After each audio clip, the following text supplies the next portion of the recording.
Hello, I'm Jude Kelly. I'm the founder of WOW, and I'm very excited to be here. For those of you who don't know me or haven't seen me, let me just describe myself. I'm white, cisgendered woman. I'm 5'2". I've got blonde hair in my mid-60s, and I'm wearing a blue blouse and sitting on a yellow chair. And I'm going to be talking to two other women, one from Pakistan and one from New York in the USA. And together they make up part of the formidable, amazing women's leadership of WOW Global. So WOW is a global movement. We started it 11 years ago and it's now in many countries.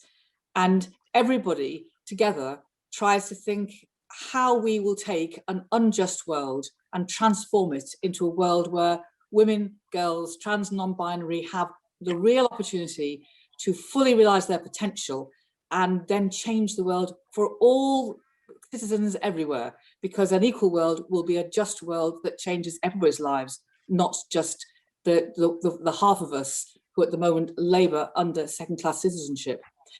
So this 3 weeks UK festival is an opportunity for us to explore many, many themes, as we always do in the WOW universe.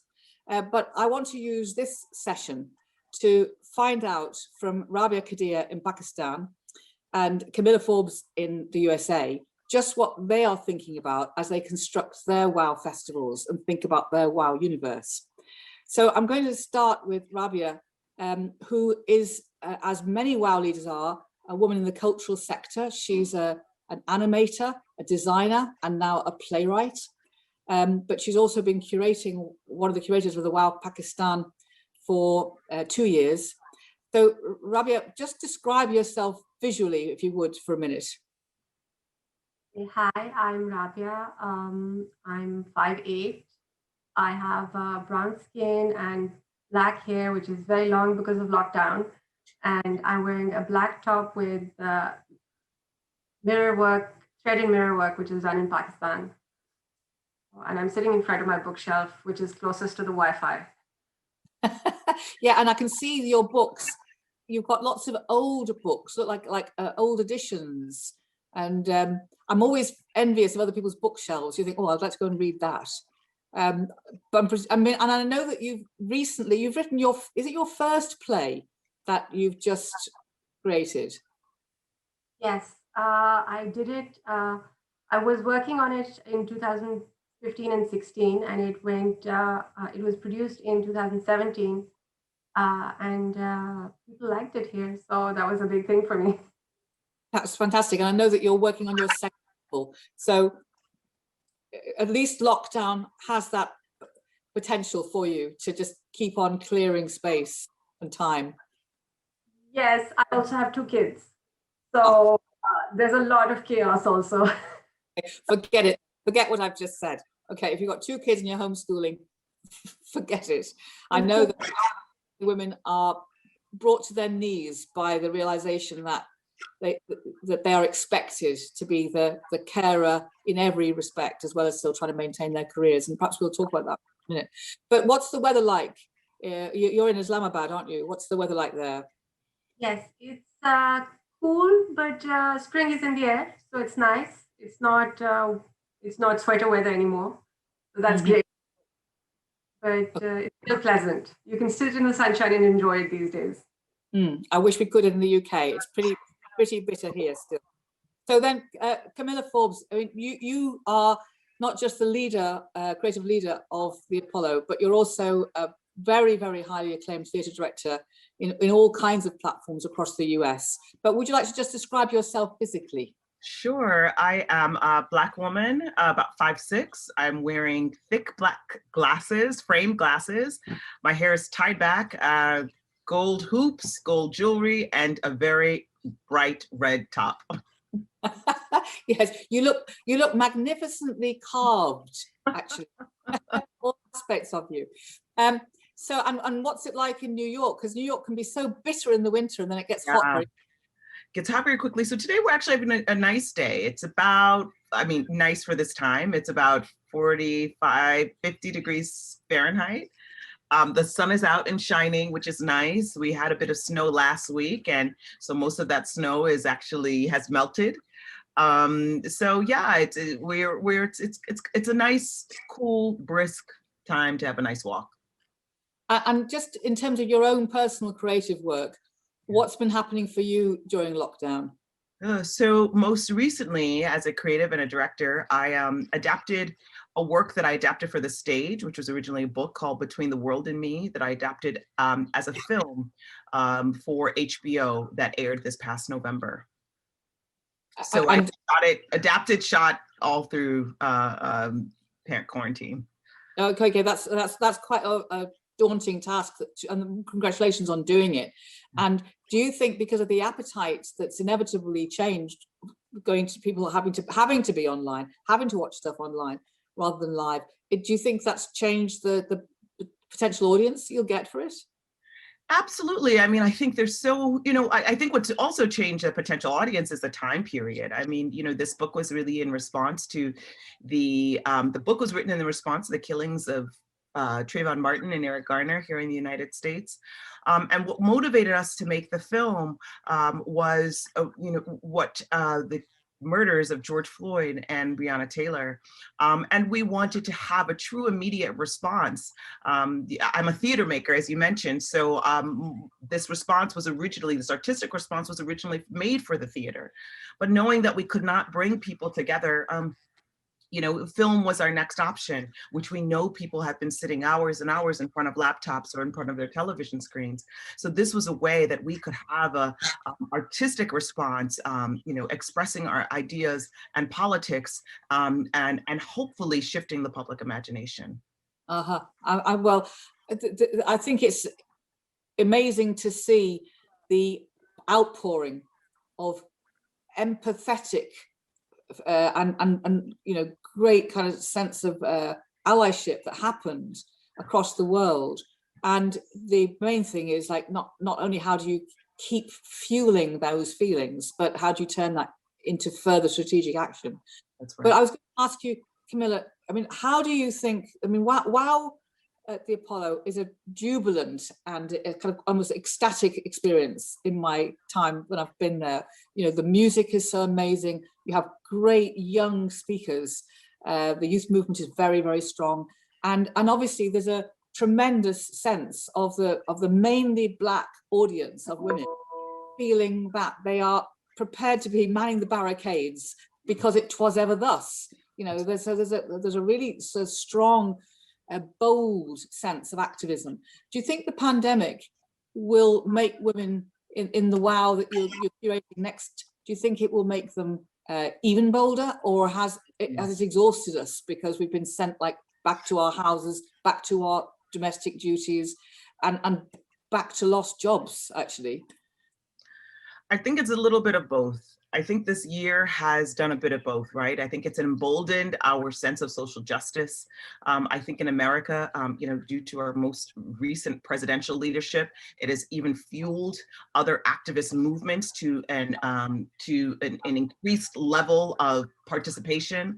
But at the same time, amongst the pandemic, we are tired. Particularly women.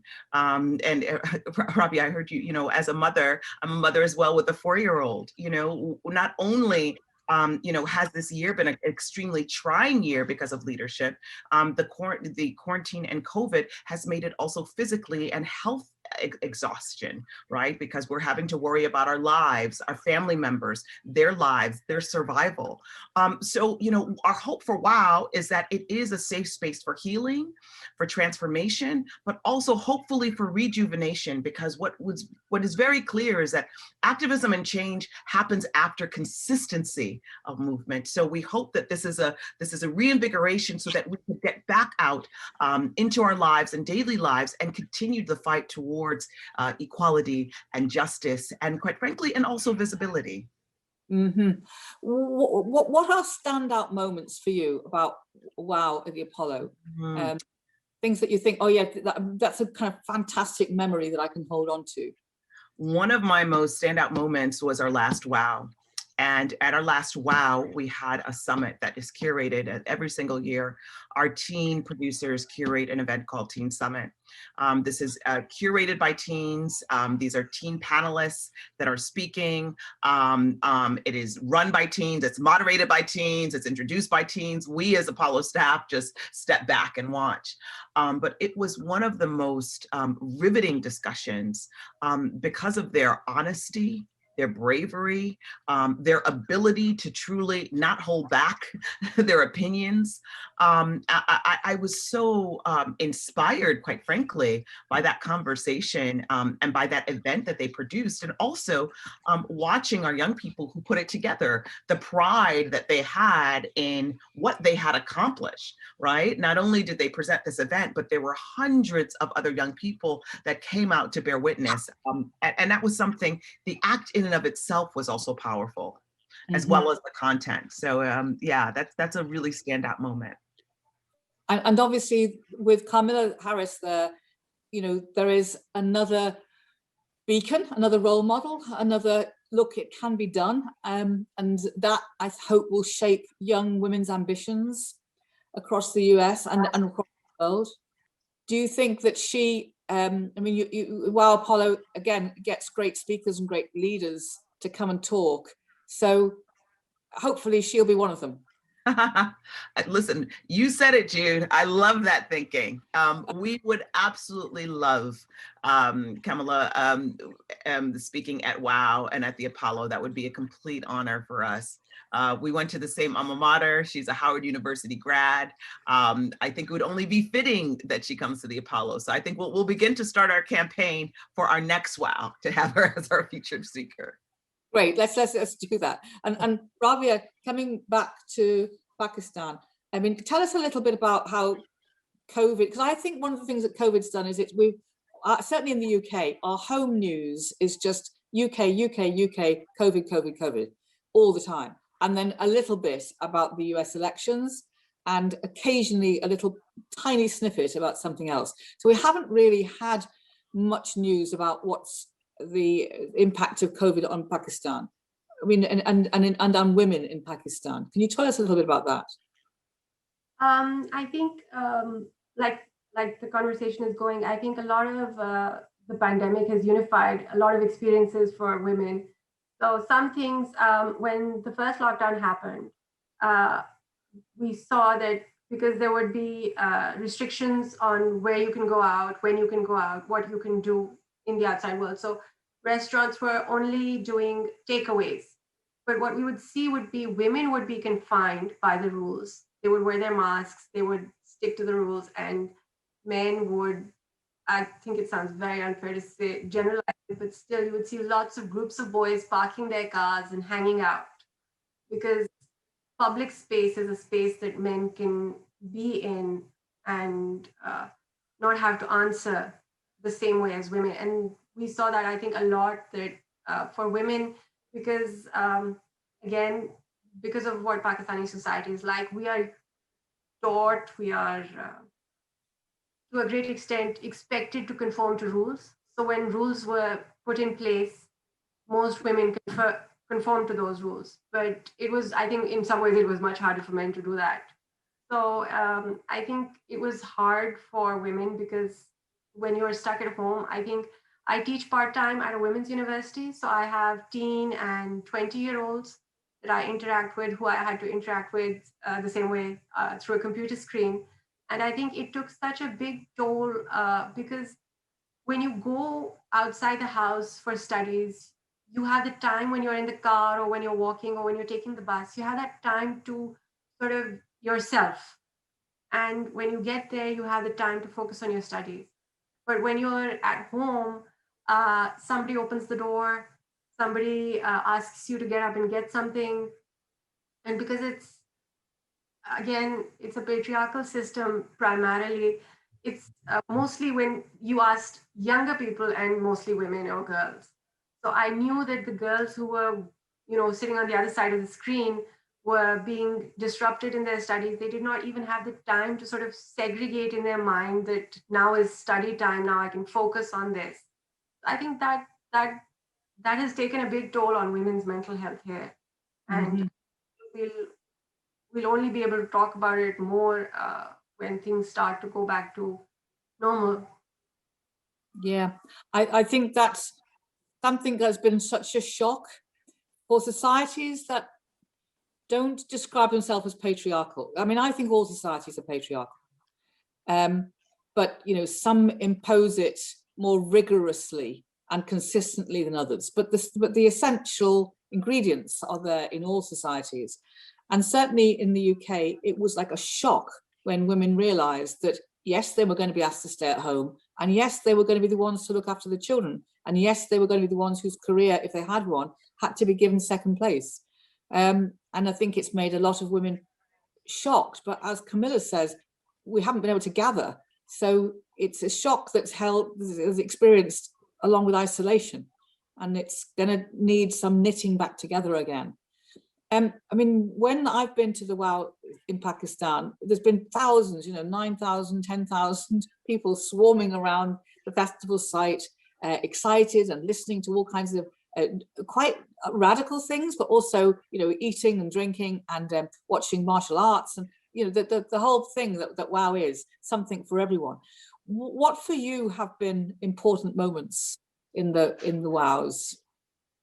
I think it's been very different this year because we're still incorporating a lot of those elements. We still have workshops which are doing self-defense for girls, young girls, and I think the thing that I think is so impressive for me is that people show up and they want to know, and we want to have these conversations, which are again something that doesn't happen through our regular media channels in the same way.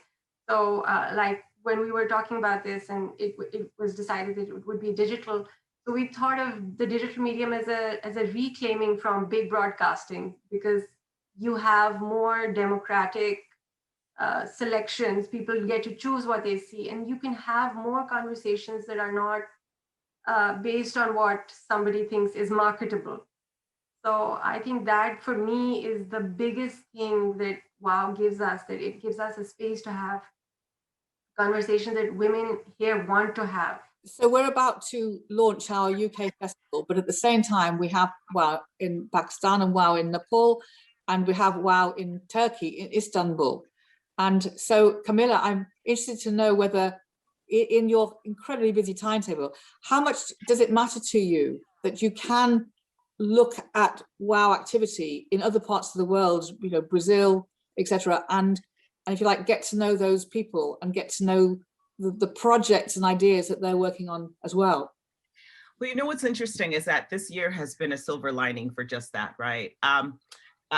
One of our major interests for being a part of WOW was really to be a part of a global community, and to be a part of, connected to all of the WOWs that are happening around the world. And obviously we did that in certain ways, right? We were able to invite other speakers, our team was able to travel, but now that we are all in this age of digital connectivity, it makes that piece of connectivity even that much more accessible, which quite frankly is exciting. It reminds us that we're a global community. It reminds us that we're far more connected and can have an exchange of ideas, although we might live thousands of miles away. So I'm really excited to take part in and to bear witness, as well as my team, to all the WOWs that are happening now, and hopefully inspire our WOW coming up at the end of March. Yeah, no, I feel that too. I feel excited. And Raabia, even though obviously I won't be in Pakistan this year, which is a pity, but do you also have a sense that you're able to reach out now and be part of this much wider group? But there are obviously there's other WOWs in your region, but beyond that, feeling as if you belonged in the world. Yes, I think lockdown has given us this space. And for me, because like I mentioned, I have 2 kids, so I get time when they're asleep, which is great for countries in a different time zone. So I get to see other events and other shows, which I would generally have missed because I would have to do the school routine or something. So it's been a fun experience that way, that I've gotten a lot of exposure of things that are happening in other places. Yeah. Well, listen, it was great seeing you both today. And I think that we are resolved that not only do we strengthen our global community, but that when COVID recedes and the economy reveals itself in its devastated form, which it will in all countries, that we need to come back out and have great solidarity and a next surge of strategic determination to make change happen. I think that has got to be the organizing principle. So good luck with your homeschooling, your creative lives, and your WOW curating. And thanks so much for joining today, and lots of love as ever. Thank you, Jude. Wow Pakistan में खुश आमदीद। Wow Nepal में स्वागत छ। Wow Bangladesh से स्वागतम। Welcome to WOW Apollo. 欢迎来到 WOW 高雄。 G'day! Welcome to WOW in Australia. Hello! Welcome to WOW in the UK.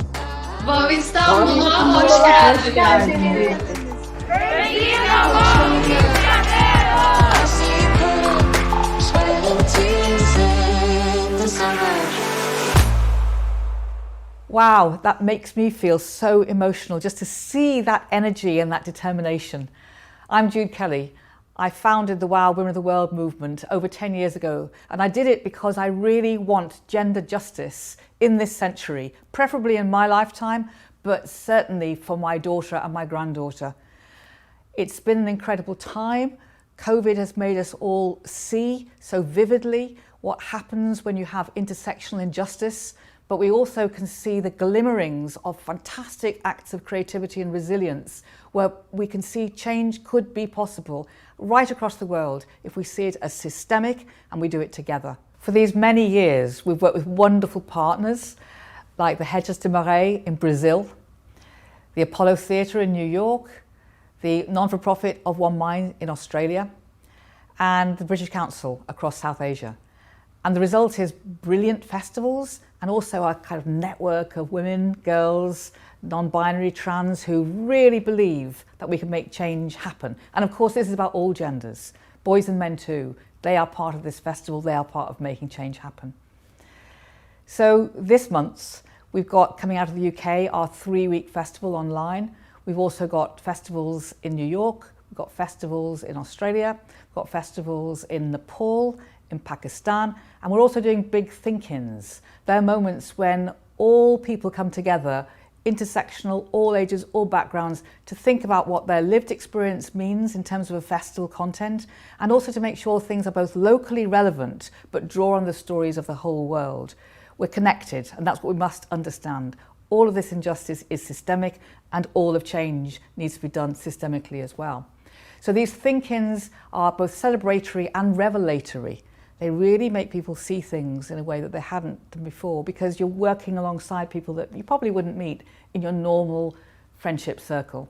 And this is what we need. We need to unlearn things that we've been taught and learn things that we didn't know before. And that makes for a very different set of propositions. So after those think-ins happen, there'll be festivals in Taiwan, there'll be festivals in Western Australia, there'll be festivals in Bangladesh, and of course this movement just keeps going and going. All these fantastic festivals, 157 we've done so far, well, they're great moments, but they also string together to make a movement. And we're putting our hands out to you too, to say, please join us, be part of this movement, be happy about being an activist if you're not one already.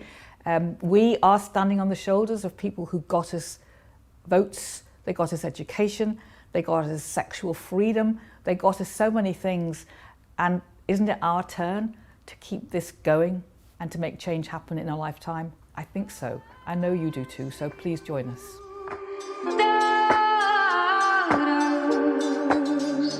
I see you mothers, I see you daughters, I see you sisters.